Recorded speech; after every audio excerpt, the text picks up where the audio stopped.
Eu queria, então, agora poder passar para a professora Sandra Jiang, para ela poder começar, e falar também sobre a língua coreana, para começar a segunda metade da nossa palestra. Então, professora Sandra, por favor. Oi, boa noite, pessoal, tudo bem? Estão me ouvindo? Estão?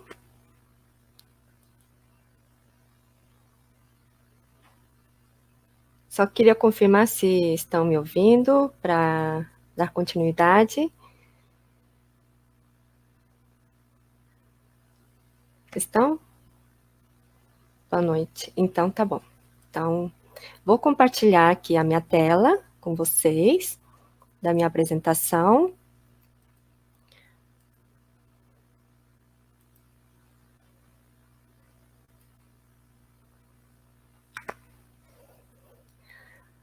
Meu nome é Ji Ae Jang Kim. Pela pronúncia de coreano seria Chang Jie, ou também me chamam de Sandra Jang. Eu sou professora do Instituto Rei Sejong, Brasília, da UNB, e também estou fazendo mestrado de Linguística na UNB. A língua coreana. A língua coreana, também é chamado de, em coreano, Hangukmal ou Hangugo. Na Coreia, a população da Coreia do Sul é 51,64 milhões de pessoas, e na Coreia do Norte, 25,55 milhões de pessoas, e em torno de 1,8 milhões de pessoas estão espalhadas no mundo inteiro que falam a língua coreana, né, totalizando aproximadamente 79 milhões de falantes.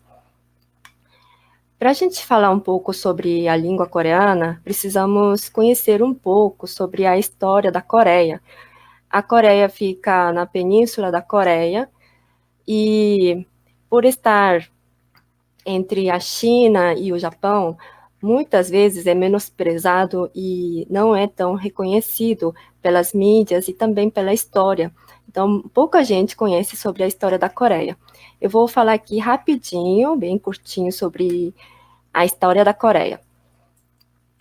O primeiro país que se formou, o nome é Gojoseon. Isso ele fundou, se estabeleceu em 2333 a.C., pelo líder chamado Dangun. Então, eram vários povos que se habitavam na região da Manchúria, na região de Liaoning e lá na península da Coreia. No norte, mais especificamente no norte e no nordeste da península coreana. E esse registro está anotado, está escrito no livro de Samguk Yusa, que foi escrito pelo monge Iryeon.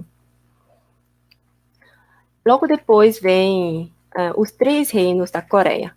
Esses 3 reinos eram parecidos com cidades-estado e coexistiram na mesma época.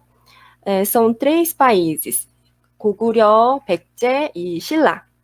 Goguryeo, no norte da Coreia do Sul, né, na península da Coreia, e uma boa parte da Manchúria. Baekje, mais no sul, no sudoeste da península coreana, e o país Silla, que fica mais no nordeste, no sudeste, aliás. E o país que está marcado aí no mapa, chamado Gaya, não era país, mas era uma confederação de várias cidades. Logo depois, um dos príncipes de Silla, ele unificou os 3 reinos e fundou o país chamado Goryeo. Essa dinastia, Goryeo, existiu de 918 anos até 1392. E o país Goryeo, essa dinastia, o nome Coreia deriva da palavra Goryeo. E vocês estão vendo ali essas 2 cerâmicas essas duas cerâmicas são chamadas em coreano Goryeo-cheongja, que significa cerâmica de Céladon. Tem essa cor meio esverdeada, verde jade, com bastante detalhes, e foi nessa época que o país Goryeo ficou conhecido no Ocidente. E essa imagem de baixo é chamado Palmandaejanggyeong, são blocos de madeira, parecido com as placas de metálica de Gutenberg. Essas placas de madeira foram feitas pelos artesãos e fizeram mais de 80 mil placas para fazer a Tripitaka coreana. E hoje em dia ela está registrada como patrimônio da Unesco. A dinastia Joseon. A dinastia Joseon durou de 1392 a 1897. O que a gente pode destacar dessa época é a publicação do livro chamado Hunmin Jeongeum. Esse livro de Hunmin Jeongeum foi lançado, publicado em 1446 pelo rei Sejong. Ele foi o quarto rei da dinastia Joseon, e ele publicou para atender a população no geral, porque a letra era destinada para os aristocratas, para os nobres da época. Então, para ele se comunicar como rei com a população no geral, com os agricultores, com os comerciantes, ele publicou esse livro lançando o alfabeto coreano. E pulando agora para a história moderna da Coreia, veio o Império Coreano. O Império Coreano durou pouco tempo, foi a transição da dinastia Joseon para a República da Coreia. Aí depois veio a ocupação japonesa. Durante a ocupação japonesa, de 35 anos, teve a influência, principalmente na língua e na cultura, porque foi colonizado, né? Então, os coreanos tinham que aprender o japonês, então a língua japonesa ainda está bem presente na língua coreana atualmente. Logo que acabou a Segunda Guerra Mundial, em 1945, veio a libertação, mas já veio a tristeza, porque se deparou com as duas Coreias divididas, a Coreia do Norte e a Coreia do Sul, com ideologias divergentes, né, da Guerra Fria, a Coreia do Norte e a Coreia do Sul. E no dia 25 de junho de 1950, a Coreia do Norte invade a Coreia do Sul. E aí começa uma guerra de 3 anos, né? Foi muito devastador, e teve participação do exército americano, que eu vou falar daqui a pouco sobre isso também, e vários exércitos dos países, né? A Coreia do Norte, apoiado pela Rússia e pela China, e a Coreia do Sul, apoiado pelos Estados Unidos. E essa guerra só deu um cessar-fogo em julho de 1953. E até hoje está separado. Este ano completa 75 anos da separação. Aliás, este ano é há 75 anos da independência da Coreia, e em torno de 70 anos divididos, separados entre a Coreia do Norte e a Coreia do Sul, que com certeza influencia na linguagem falada. O primeiro estudo linguístico de coreano é o trabalho do rei Sejong e sua Academia da Realeza no século XV. Ele publicou, em 1446, o livro chamado Hunmin Jeongeum, que literalmente significa os sons corretos para a instrução do povo. E com isso, né, rapidamente, o alfabeto coreano foi adotado pela população geral, mas até século XIX, a letra chinesa era adotada nos trabalhos, nos documentos oficiais. E o primeiro estudo da língua coreana no Ocidente é do Aston, de 1879. É um estudo comparativo da língua japonesa e da língua coreana. Nós percebemos que a Coreia e o Japão, por estarem muito próximos, né, teve vários tipos de contato, contato histórico, contato comercial, de guerras, são várias guerras desde século XV, e teve a invasão. Então, por causa desse contato, muitas pessoas acham que a língua japonesa e a língua coreana são parecidas, ou são parentes, mas são línguas independentes, são línguas diferentes, e a língua coreana é chamada também de língua isolada. Tem teorias, né, como o professor Lira já falou sobre isso, mas muitos estudiosos, no início, né, citaram como língua altaica, mas hoje em dia é aceito mais como a língua isolada, que é uma língua independente. Podemos conhecer alguns dialetos na Coreia. Os estudiosos classificaram em 7 dialetos, 2 dialetos, Pyongan e Hamgyong, da Coreia do Norte.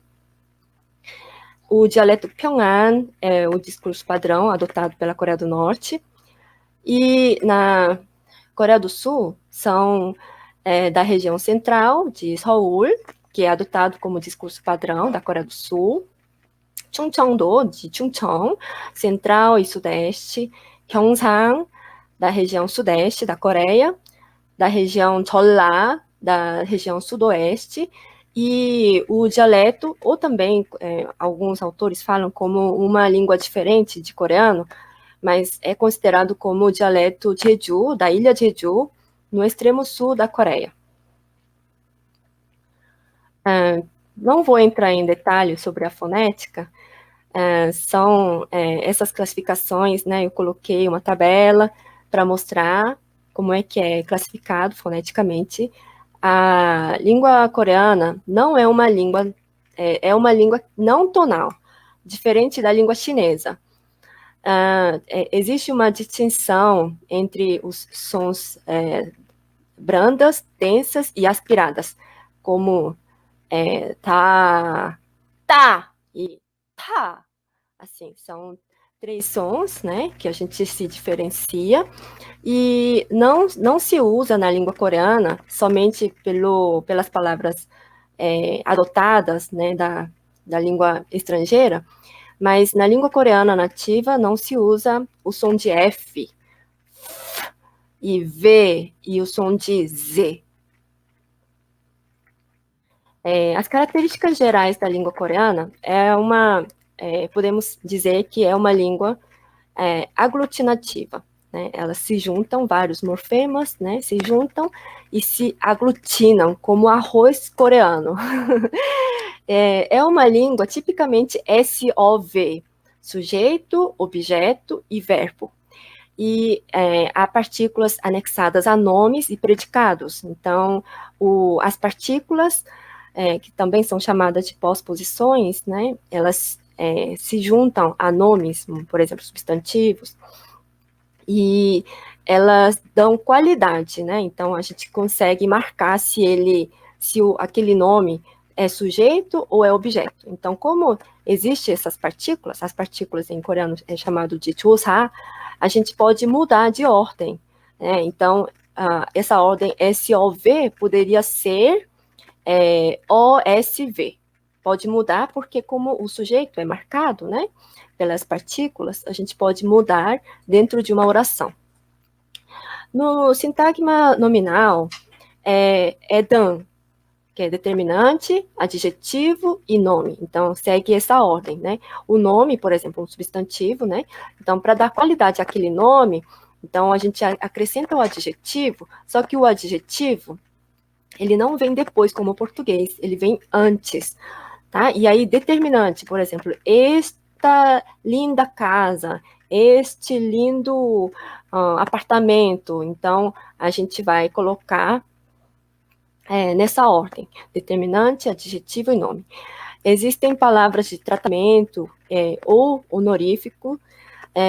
Essa parte de tratamento e honorífico é muito bem desenvolvido, né, bem sistemático. Então, quando começa a estudar a língua coreana, né, a gente sempre ensina sobre os honoríficos e como não tem no português, muitas vezes os alunos ficam um pouco perdidos em relação a isso. Não existe artigo e não tem preposição. Ao invés de preposição, tem as posposições, que são as partículas, e não tem conjunção. E existe uma grande quantidade de onomatopeia. Onomatopeias para a gente falar dos sons, da forma, do gesto. Então, a gente fala que são onomatopeias de sons e onomatopeias de gesto, de forma.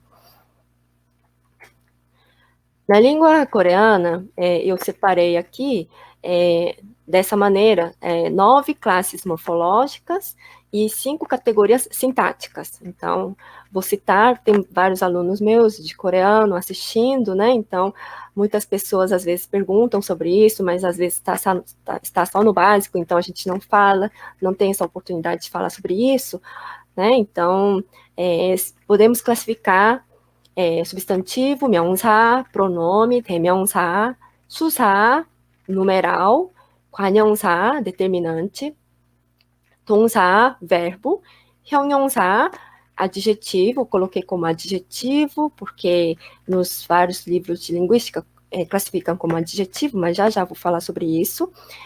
부사, os advérbios, 감탄사, interjeição, para a gente exclamar, e 조사, que são as partículas. As 5 categorias sintáticas: 체언, palavras nominais, substantivo, numeral, pronome, 용언, palavras flexionadas, os verbos, né, e os adjetivos. Aqui foi colocado o verbo e o adjetivo, mas o adjetivo também é chamado também de verbos descritivos, ou alguns falam de verbos de estado. 수식어, palavras modificadoras, determinante e advérbio. 관계어, são as palavras relativas, são as partículas. E 독립어, palavras independentes, interjeição. Aqui numa sintagma nominal, eu coloquei um exemplo aqui, né? Então, 이 좋은 집. Então, a gente vai colocar os determinantes, eles não são flexionadas, né? Então, não altera. Então, a gente coloca na frente, como na língua coreana não tem artigo, não tem gênero, então a gente vai usar esses determinantes na frente para dar qualidade ao nome, que é o substantivo. Esta bela casa.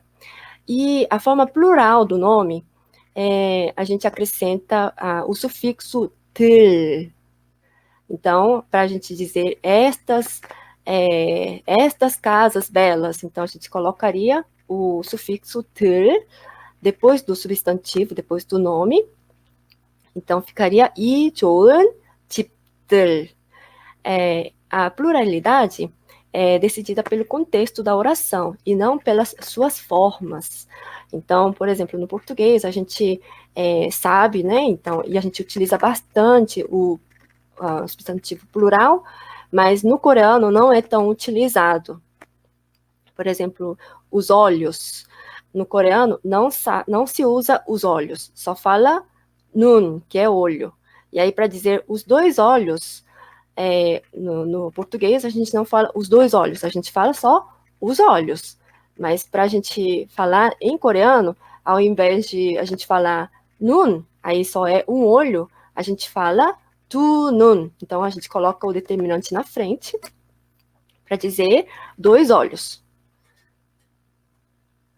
Aqui é um trabalho do livro do linguista Son.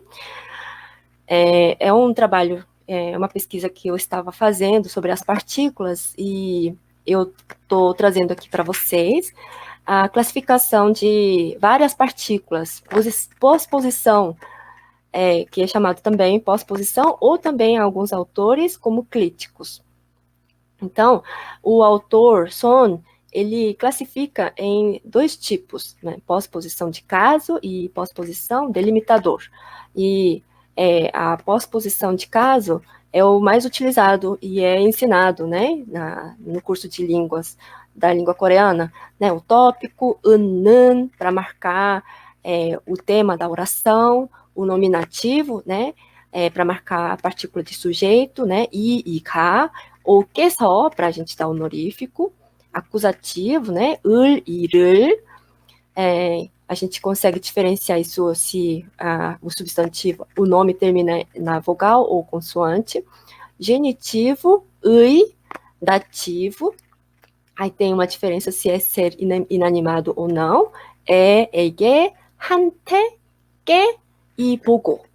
E o locativo estático, para a gente marcar o local, é a partícula de fonte, pós-posição de fonte, 에서, 에게서, 한테서 e 께서. Ablativo, 부터. Direcional, 로 ou 으로. E o instrumento também repete novamente, né? Utiliza os dois juntos, 로 e 으로, ou também só.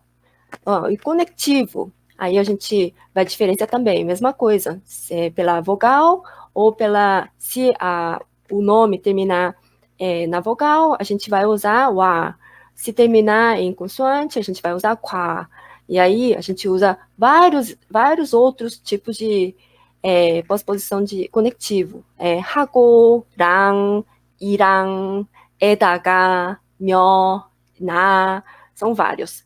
Comparativo, né, 보다, equativo, 처럼, 같이, e vocativo. E as pós-posições delimitadores, algumas repetem, né, então depois vocês podem dar uma olhada novamente sobre essas partículas. Aqui um exemplo de uma frase, né, marcando pelas partículas, né, 나는 이 예쁜 가방을 시장에서 샀다. 나 sou eu, tá? 나, eu. E, determinante. 예쁜 é o adjetivo, linda. 가방, bolsa, aí tá marcado com a partícula acusativa, né, para marcar que é objeto. E depois 시장, mercado, ou feira. 에서 é a partícula locativa para marcar. E depois vem, no final, o verbo. É o verbo 샀다, é o verbo vender, desculpa, eu acho que eu coloquei errado, é comprar. 샀다, comprar, está no passado e declarativo. E a segunda frase, 어머니께서는 이 예쁜 가방을 시장에서 사셨다. São 2 frases iguais, só que o sujeito é diferente, né? Eu mudei para sujeito mãe. Aí, como mãe precisa de respeito, então a gente vai utilizar o honorífico, né? Então, o 께서는 é a partícula honorífica junto com o tópico para marcar que ela precisa de respeito. Daí vem o 을, né? A partícula acusativa, 에서 igual, né? A frase de cima. E 사셨다, de comprar, aqui tá errado, tá? Não é vender, é comprar. 사셨다, aí a gente acrescenta o morfema 셔, 시, né? A gente vai conjugar e fica 셔, para marcar que é honorífico. Tá, aqui esse é um exemplo da língua coreana, do livro Son, do verbo 보다, verbo ver. As frases de coreano são classificadas em 4 grandes tipos: o declarativo, interrogativo, imperativo e exortativo. E existem 6 níveis de formalidade, né? Aqui eu coloquei a abreviatura do inglês, né? Plain, e depois a plana, a segunda é íntima, terceira familiar, e a quarta é direta, a quinta é polite, polida ou educada, e deference eu utilizo como a educada formal. Então, quando a gente aprende a língua coreana, a gente utiliza mais a, a linguagem polida e deferential, que é a linguagem de tipo de formalidade educada formal. E a plana, que é do dia a dia. Aí, por exemplo, o blunt, que é direta, não é mais tão utilizada, e a família também. Outro exemplo, aí é de outro livro, verbo ler, 읽다. Então, 읽었다. Aí a gente vai separar os verbos no infinitivo do coreano, ele sempre vai terminar em tá, e o tá é para marcar que é o verbo infinitivo. Aí a radical il, né, separado, então repete nas duas formas, né, 읽었다, e o de baixo, 읽으시겠죠? Né, então a gente vai marcar radical, radical. Aí ot é desinência, ou também chamado de morfema, para marcar tempo. E o verbo de baixo, né, 으시 é para marcar que é honorífico. E ket é a desinência de tempo também. E o 조, desinência terminal, interrogativa. Aí, a grande diferença do português é que existe o honorífico no verbo, né? E os dois tipos de verbos, os verbos causais e os verbos passivos, também são bem diferentes do português, né? Então, a gente vai acrescentar dentro do verbo os morfemas i, ri, ri, ki, u, ku ou chu, dependendo do verbo. A gente vai acrescentar esses morfemas e para os verbos causais, para dar a ideia de ordenar algo ou alguém. Então, eu coloquei um exemplo, o verbo morrer. O verbo morrer é 죽다, mas no português a gente já muda, né? Outro verbo, matar. Mas no coreano é causado. Então, a gente vai acrescentar o morfema e para mudar totalmente o sentido, né? Aí vira matar. O verbo passivo, também parecido com os verbos causais, né? Então, a gente acrescenta o i, ri, ri ou ki dentro do verbo para indicar que é o modo passivo. O verbo mudar, que eu citei agora há pouco, né? O verbo ver, aí, se a gente acrescentar o morfema i, vira 보이다, e aí ser visto. Em relação às expressões negativas, também são muito diferentes do português. Então, eu quis apresentar aqui para vocês, né? Então, trouxe 3 tipos de negação, né? Então, a primeira forma é a adição da palavra an ou 못. An é uma negação simples da sua vontade, e 못, aqui está como romanizado como mos, é porque quando a gente coloca o shiot, né, tem um som de S, mas quando a gente coloca como batim, vocês sabem que tem som de T, né? Então, mas quando a gente vai romanizar, a gente mantém com som de S, tá? Então, para quem está aprendendo, pode ter essa dúvida, né? Então, o mod é a possibilidade. E essas duas palavras, se a gente acrescentar, se colocar em frente ao verbo, ou em frente ao verbo adjetivo, né, que seriam os verbos de estado ou descritivo, né, então vira uma negação curta. Então, o verbo 먹다, comer, a gente vai acrescentar, colocar na frente a palavra an, aí fica 안 먹다, aí fica não comer. É uma negação simples, né, da sua vontade. e se a gente acrescentar o mod na frente do verbo 먹다, aí ficaria 못 먹다, aí não poder comer, tá? É uma possibilidade, né? E a segunda forma, adição de 않다 ou 못하다. 않다 é uma derivação do an de cima, 않다, vontade, e 못하다, de possibilidade. Só que a gente, ao invés de colocar na frente do verbo, a gente vai colocar atrás do verbo, junto com a variação do sufixo de, tá? Então, a gente mantém a palavra 먹, né? E aí a gente vai acrescentar 먹지 않다, 먹지 않다, ou 먹지 않아요, já conjugado, né? E 먹지 못하다, 먹지 못하다, não poder comer. Então, as duas formas, né? A forma da negação longa e a negação curta tem o mesmo sentido. E a terceira forma das expressões negativas é a adição da palavra 말다 atrás do verbo, ou adjetivo, com variação de sufixo de, parecido com a segunda forma, né?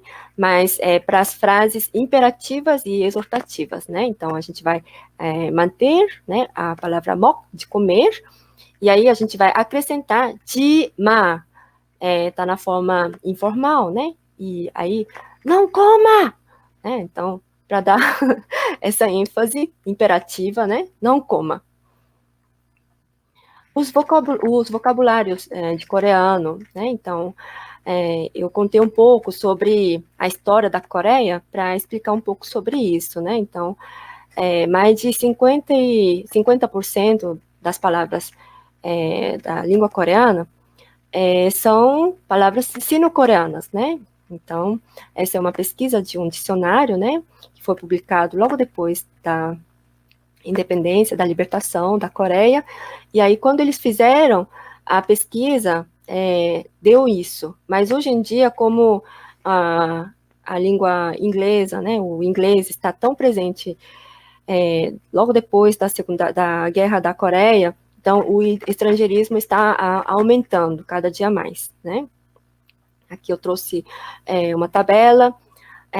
Essa romanização, eu pensei em mudar para a romanização atual, mas eu quis manter o mesmo exemplo do autor Son, então trouxe algumas palavras para mostrar sobre as palavras nativas, as palavras de sino-coreano, estrangeirismo e a tradução, né? Então, primeiro, a esposa. Então, na palavra nativa seria ané ou manu라. E sino-coreano é 제부인. E na palavra estrangeirismo, né, na palavra emprestada do inglês, seria waifu, que é wife, né, e na tradução, esposa. Aí chum, na palavra nativa, significa dança, e sino-coreano é muyong, e do inglês, dance, tradução dança. O número um na língua nativa é 하나, e no sino-coreano é 일, e estrangeirismo aqui colocou o en, mas a gente fala won, que é um, tá? E aí, eu quis citar aqui a penúltima palavra, que é a câmera, né? Como a câmera entrou depois, então não existe uma palavra nativa da língua coreana, né? Então não tem. Mas no sino-coreano é utilizado 사진기. 사진기 é bem parecido também com o japonês, que eu saiba. 사진, que o japonês eu acho que é sashi, não tenho certeza. E do estrangeirismo, né, foi adotado o inglês, só que com a pronúncia do coreano. Aí, ao invés de falar câmera, câmera, né, a câmera. E a palavra massagem também, a anma, do sino-coreano, e do inglês, massage, e significa massagem, não tem na língua nativa. Eu utilizei esses dois livros de consulta para essa apresentação, Korean, do linguista Ho Min-son, um autor muito famoso, um linguista renomado da Coreia e dos Estados Unidos. Ele publicou vários livros, então tá aí para vocês pesquisarem sobre a língua coreana. E esse livro de conversação em coreano, 한국어 회화, linguagem coloquial e aprendizagem sistematizada, esse livro, na verdade, foi publicado para ensinar a conversação, para aprender a língua coreana de forma simples, mas como o autor Chung Soo-song e Woo Keun-lee são linguistas que moram aqui no Brasil, eles utilizaram vários termos de linguística, então eu gostei muito desse livro e eu trouxe para vocês. Então, onde posso saber mais? Meu nome, né, e o meu contato, Instagram, eu tenho o site, vocês podem pesquisar o meu Instagram. Estou trabalhando agora no Instituto Rei Sejong Brasília, então vocês podem também entrar em contato, o site reisejong.unp.br, e também faço parte, junto com o professor Lira, no Núcleo de Estudos Asiáticos. O site está aí para vocês entrarem em contato para tirar mais dúvidas. 감사합니다. Obrigada.